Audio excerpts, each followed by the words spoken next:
Hi, this is Jean, and this is another little field trip that I've taken.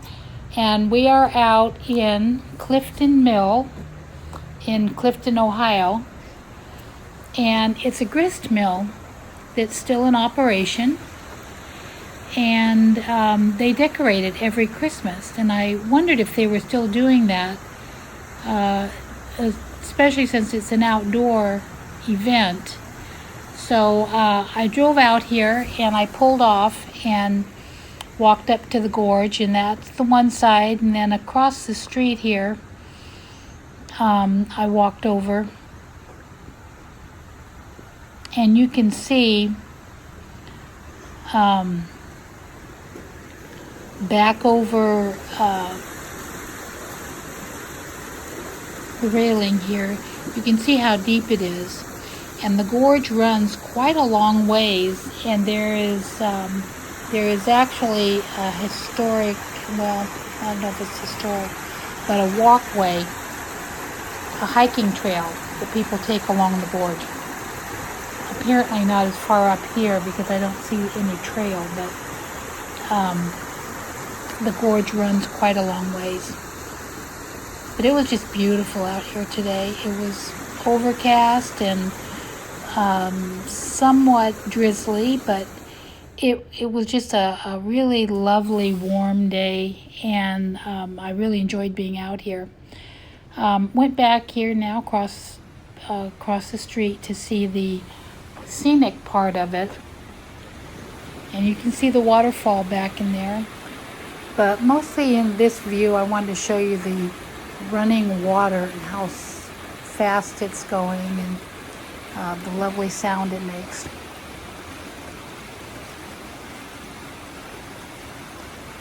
But the mill itself is decorated all over. It's all lit up, and then alongside both sides of the bank are solid red lights that just that really show off the gorge. Of course, it's hard to come out here when they're running the event because the traffic is horrendous, and there's nowhere to park, there's nowhere to go, and it's very difficult to really see it well.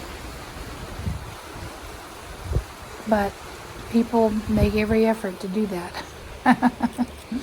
One of the things I really liked as I was walking back to the car, which I had parked across the street, is I noticed that the green leaves had red berries all the way through them.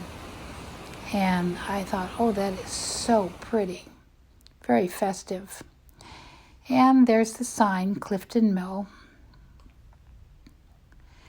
So what I wanted to do was get in the car and drive around to the other side and let you see the mill from, this is the front of it. This is where you would normally pull in.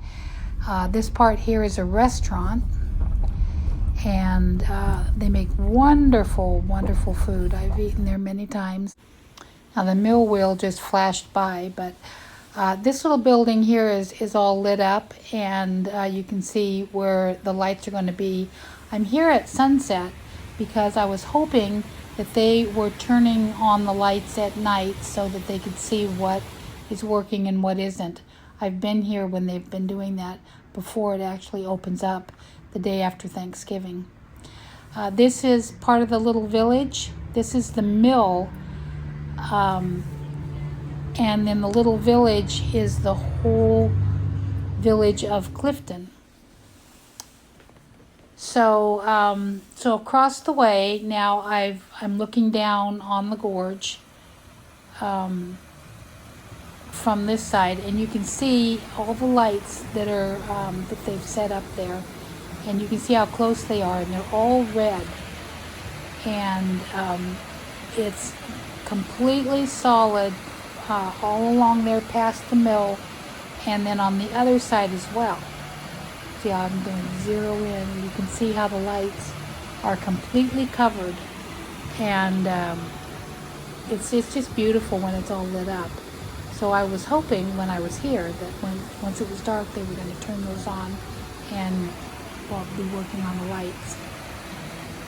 They were working on the lights for the village, so they did not turn on the lights while I was here. But I did enjoy walking around and seeing what I could see. It's fun to look when the display is open. You can't come in this part of it unless you pay a $20 fee.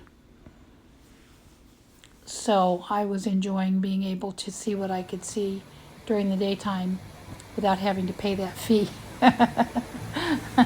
Even though I didn't see any lights, except at the end, and I'll show you at the end what was lit up.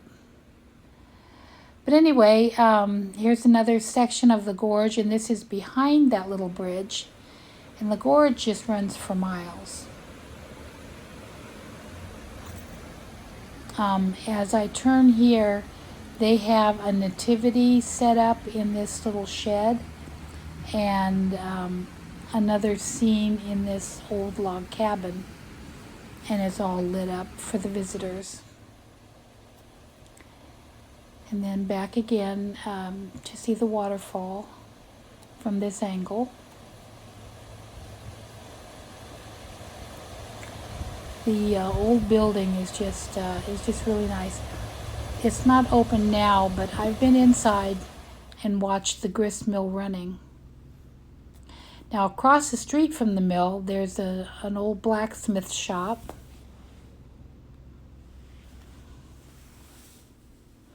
And then a few streets down, this was the old schoolhouse and property.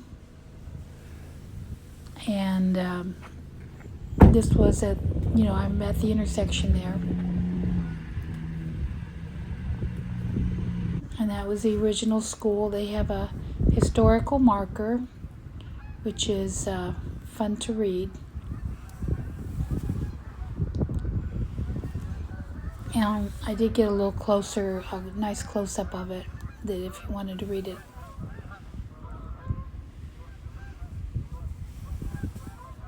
I was a little distracted here.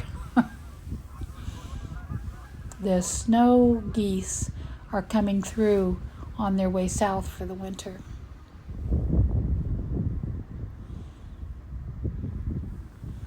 I think this building still is in use for different things, but I don't think they use it for a school anymore. Although I'm not sure where the children go to school. The village does have around 150 inhabitants right now. So they may use part of that school. Or the children may be bused into nearby towns. That's the little post office. And then as I was leaving, I was surprised to see the mill itself was lit up in the miniature village. What luck was that? And I am able to show you a little bit about how it is actually lit up in real life. And the whole mill is just covered in lights, and you can see the grist wheel there. Is it a grist wheel? But anyway, it was just so pretty, and it was the only building that was lit up in the whole village. So I really felt lucky I was so glad that I had driven by one last time. But anyway, there it is in all its glory. Thanks for watching, everybody. Bye-bye.